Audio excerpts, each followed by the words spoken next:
Heshima kubwa na ya pekee ambayo mwanamke anaweza kukupa wewe mwanaume ni kutokuruhusu mwanaume mwingine apite katikati ya miguu yake.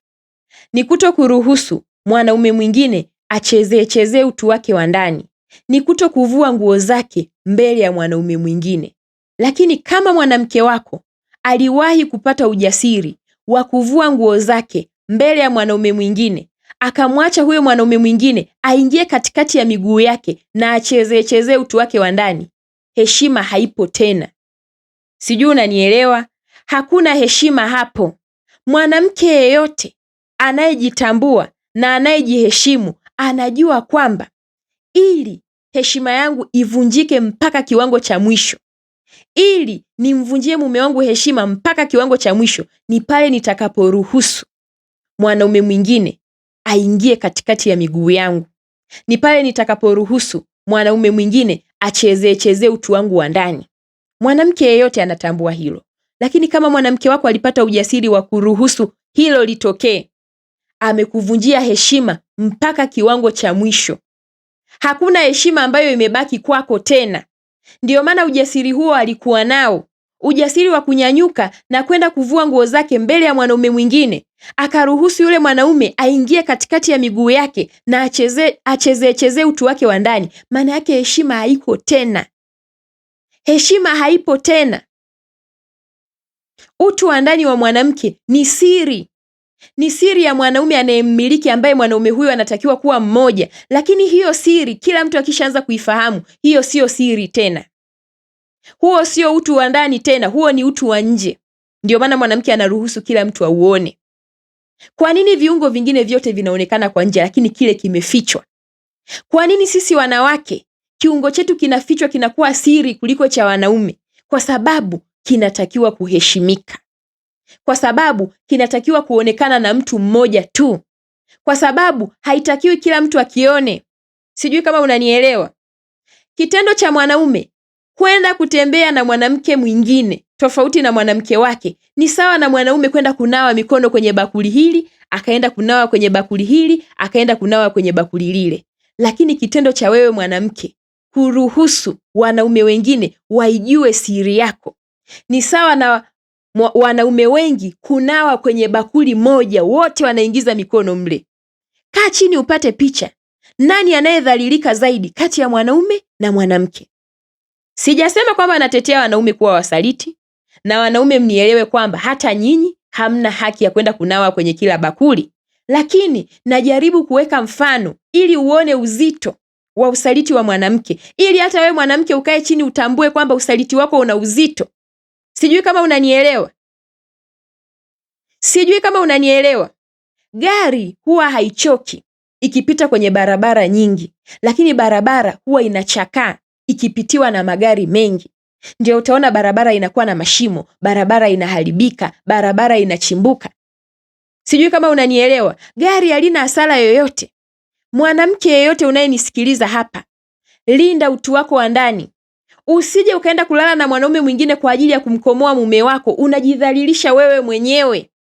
Hakuna mtu unayemkomesha hapo. Usaliti wa mume wako haukomeshwi kwa wewe kwenda kuvua nguo zako mbele ya mwanaume mwingine. Kitendo cha wewe mwanamke kwenda kuvua nguo zako mbele ya mwanaume mwingine, unajivua mamlaka yako ya kike kwa mume wako. Huwezi kuwa na sauti tena.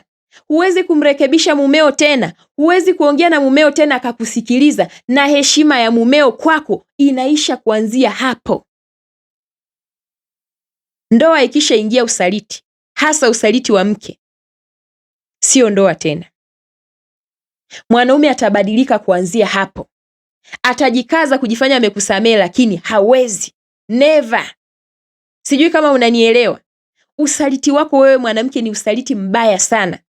Kumbuka wewe tumbo lako linabeba watoto wako. Unaamua kuingiza usaliti kwenye tumbo lako. Unataka watoto wanaozaliwa wawe watoto wa namna gani? Unaruhusu kila mtu afungue mlango wako.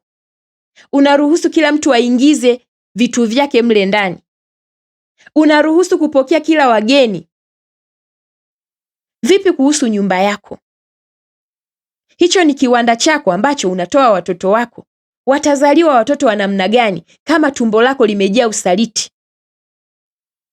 Mimi nakwambia ukweli, heshima kubwa na ya mwisho ambayo wewe mwanamke unaweza kumpa mume wako ni kufunga miguu yako.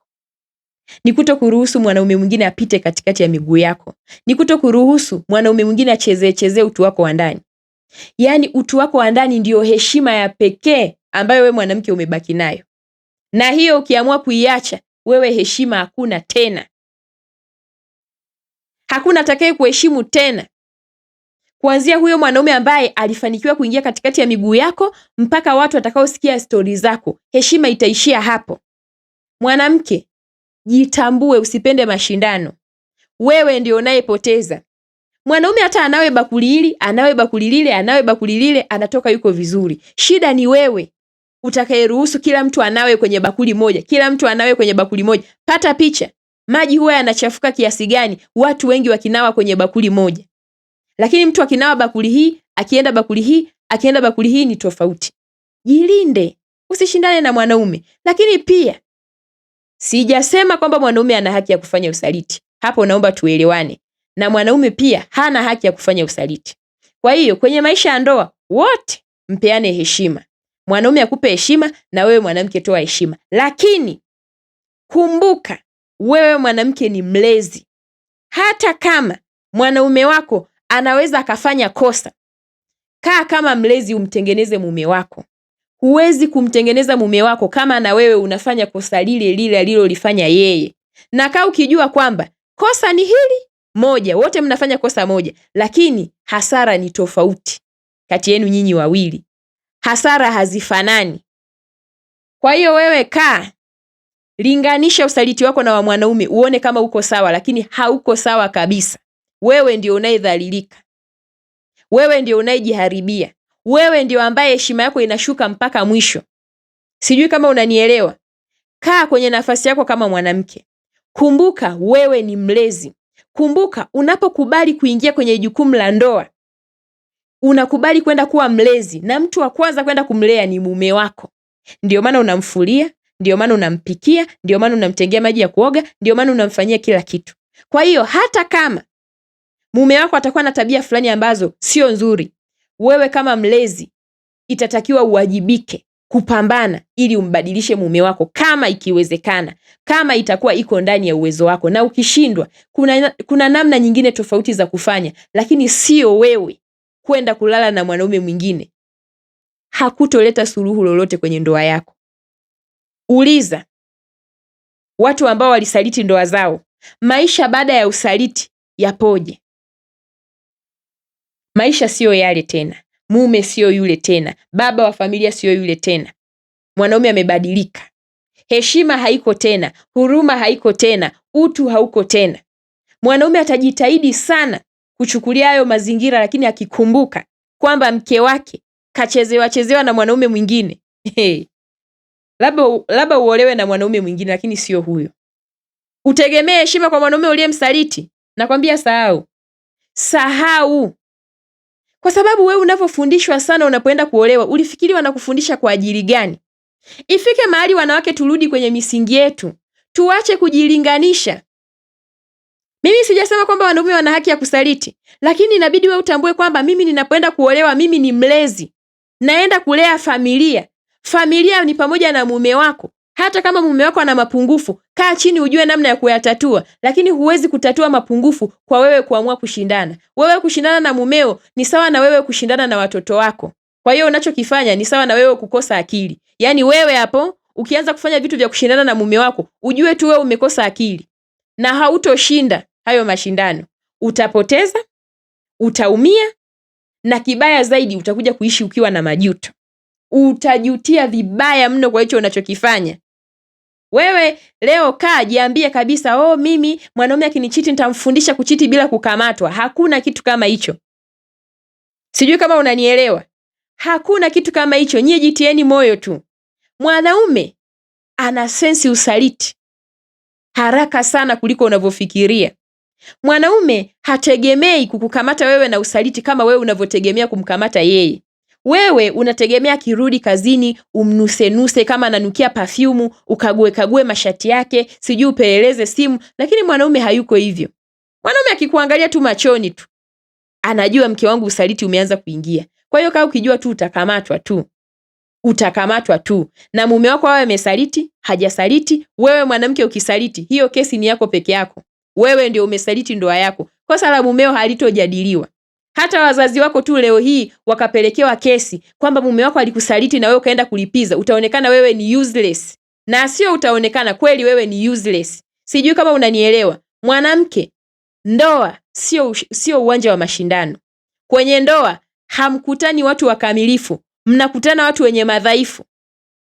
Mmoja anatakiwa kujishusha, kukaa chini, kumtengeneza na kumjenga mwenzie. Lakini kwamba utamkuta mtu yuko perfect, utamwacha huyo mwanaume, utaenda kwa mwingine, na mwingine atakuwa na matatizo mengi kuliko ya mume wako. Lakini sikushauri kwenye la usaliti hilo tu kwamba ukalipize, ukae useme kwa nini wanaume wanatetewa, usaliti wote unauma, lakini usaliti wako ni mbaya zaidi.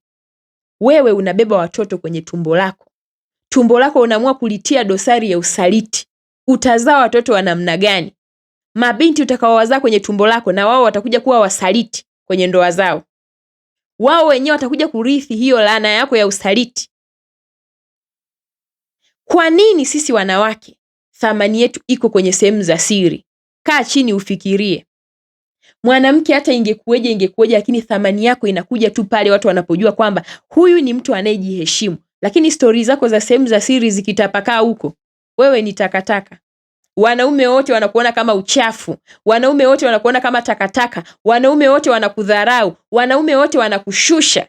Hakuna atakaye kuona wewe ni mwanamke tena pale atakapopata story kwamba yule alitembea na wewe, na una mume wako. Jichunge sana vitu unavyovifanya. Wejifananishe sana, jilinganishe na mwanaume. Hasara mwisho wake ziko kwako. Waulizeni wenzenu ambao walileta hizo mbwembe kwenye ndoa zao. Sasa hivi wanajutia. Sasa hivi wanajiitisha bebi kwa waume za watu. Wanajitongozesha hata hawajatongozwa. Maisha ni magumu huko nje vibaya sana. Kuwa makini na maamuzi unayoamua kuyafanya kwenye maisha yako. We kaa chini ujidanganye, mimi nitamfundisha mwanaume kufanya usaliti bila kukamatwa, lakini mwanaume atakufundisha kwamba anaweza kukukamata na akakuangalia tu. Siku anayokuja kukupa ushahidi na mafaili yote, utaachia mdomo wako ushangae. Siku hiyo ndio utajua kwamba mwanaume sio mtoto. Siku hiyo utajua kwamba mwanaume sio mjinga. Unamwona huyo mwanaume ambaye amekaa kimya? Mwanaume anaonekana kama ni falafala, mjinga, haelewi kitu. Anaelewa vizuri kabisa, lakini anaamua tu kunyamaza. Mwanaume sio mjinga. Mwanaume ana akili. Mwanaume ana uwezo wa kuvumilia jambo kwa muda mrefu. Mwanaume anatafuta ushahidi. Siku anapokuja kukufungulia mafaili, utadhalilika. Lakini wewe kwake huna faili lake hata moja. Huna ushahidi wake hata mmoja. Hapo ulipo hakuna unachokijua kuhusu mwanaume. Wengi wenu huwa mnaishia kupata usaliti wa kuhisi. Kuna watu waume zenu wanawasaliti kabisa, lakini huna ushahidi. Unaishia tu kuhisi, hujamkamata. Lakini sio mwanaume. Mwanaume akikwambia umenisaliti, ana ushahidi wote anao mkononi. Sijui kama unanielewa. Kwa hiyo wewe kadirie mume wako, muone fala, muone amechanganyikiwa, tembea huko nje, fanya usaliti.